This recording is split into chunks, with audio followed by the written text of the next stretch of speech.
সংক্ষিপ্ত মহাভারত বনপর্ব।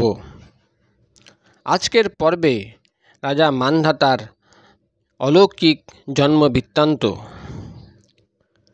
মহারাজ যুধিষ্ঠির জিজ্ঞাসা করলেন, ব্রাহ্মণ, রাজা যুবনাশ্বের পুত্র নৃপশ্রেষ্ঠ মান্ধাতা তিলকে বিখ্যাত, তার জন্ম বৃত্তান্ত বর্ণনা করে আমাকে শোনান। মহর্ষি লোমশ বলেন, রাজা যুবনাশ্ব ইক্ষ্বাকু বংশে জন্মেছিলেন। তিনি 1,000 অশ্বমেধ যজ্ঞ সম্পন্ন করে আরও বহু যজ্ঞ সম্পন্ন করে প্রভূত দক্ষিণা দান করেন। পরে মন্ত্রীর উপর রাজ্যভার সমর্পণ করে মনোনিগ্রহ করে নিরন্তর বনেই বাস করতে থাকেন। একবার সন্তান লাভের আশায় রাজা যুবনাশ্ব মহর্ষি ভৃগুর পুত্রের দ্বারা একটি যজ্ঞ করিয়েছিলেন। রাত্রিবেলা উপবাসে থাকা রাজার জল পিপাসা পেয়েছিল।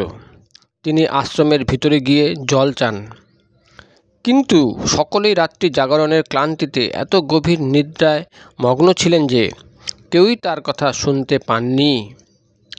মহর্ষি মন্ত্রপুত জল ভর্তি একটি কলসি রেখেছিলেন। রাজা সেই কলসি দেখেই জল পান করে তৃষ্ণা মিটিয়ে কলসি সেখানেই রেখে দিলেন। কিছুক্ষণ পরে তপোধন ভৃগুপুত্র সহ সকলেই উঠলেন এবং দেখলেন কলসের জল খালি। তখন সকলে আলোচনা করতে লাগলেন যে এটি কার কাজ। যুবনাশ্ব তখন সত্য কথাই বললেন যে আমি করেছি। ভৃগুপুত্র তাই শুনে বললেন, রাজন, এই কাজটা ঠিক হয়নি। তোমার যাতে এক বলবান ও পরাক্রমশালী পুত্র হয়, তাই আমি এই জল মন্ত্রপুত করে রেখেছিলাম। এখন যা হওয়ার হয়ে গেছে তা ফেরানো যাবে না। অবশ্য যা ঘটেছে তা দৈবের প্রেরণাতেই ঘটেছে। তুমি পিপাসার্ত হয়ে মন্ত্রপুত জল পান করেছ, অতএব তোমাকেই এক পুত্র প্রসব করতে হবে। এই বলে মুনিরা যে যার স্থানে চলে গেলেন।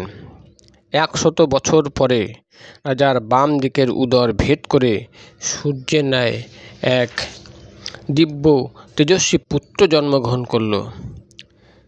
কিন্তু এরূপ ঘটনাতেও রাজার মৃত্যু হলো না। এ এক আশ্চর্য ব্যাপার। সেই বালককে দেখার জন্য স্বয়ং দেবরাজ ইন্দ্র সেখানে এলেন।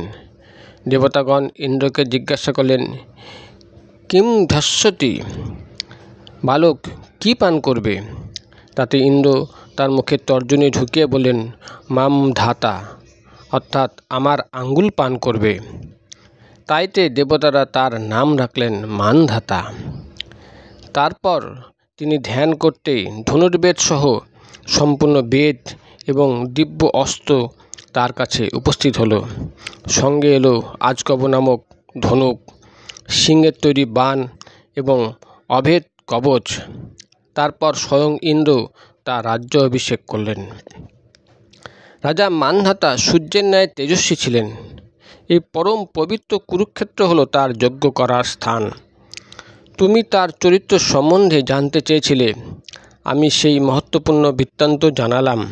রাজন, প্রথম প্রজাপতি এই ক্ষেত্রে 1000 বৎসরে সম্পূর্ণ হয় এরূপ ইষ্টিকৃত নামক যজ্ঞ করেছিলেন।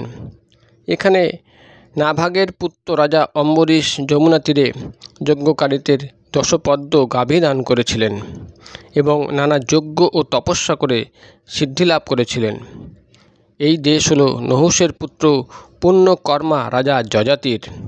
রাজা যযাতি এখানে বহু যজ্ঞ করেছিলেন। এখানে মহারাজ ভরত অশ্বমেধ যজ্ঞ করে অশ্ব ছেড়েছিলেন।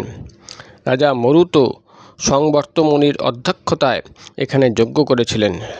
রাজন, যে ব্যক্তি এই তীর্থে আচমন করে তার সমস্ত লোক দর্শন ও সর্বপাপ মুক্ত হয়। তুমি এখানে আচমন করো।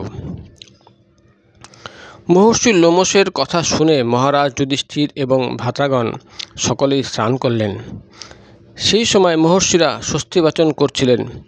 স্নানের পর তিনি লোমশ মুনিকে বললেন, হে সত্য পরাক্রমী মুনিবর, এই তপের প্রভাবে আমি সর্বলোকের দর্শন পাচ্ছি। আমি এখান থেকে শ্বেত ঘোড়ায় অর্জুনকে দেখতে পাচ্ছি। লোমশ মুনি বললেন, মহাবাহ, তোমার কথা ঠিক। মহর্ষিরা এইভাবে স্বর্গ দর্শন করেন। এই হলো পরম পবিত্র সরস্বতী নদী। এখানে স্নান করলে পুরুষ সর্বপাপ থেকে মুক্ত হয়। এখানে চারদিকে 5 ক্রোশ জুড়ে প্রজাপতি ব্রহ্মার বেদী। এটি মহাত্মা কুরুর ক্ষেত্র, যা কুরুক্ষেত্র নামে বিখ্যাত। এর পরের পর্বে অন্য তীর্থাদির বর্ণনা এবং রাজা উশিনরের কথা আপনাদের গল্পের আকারে পড়ে শোনানো হবে।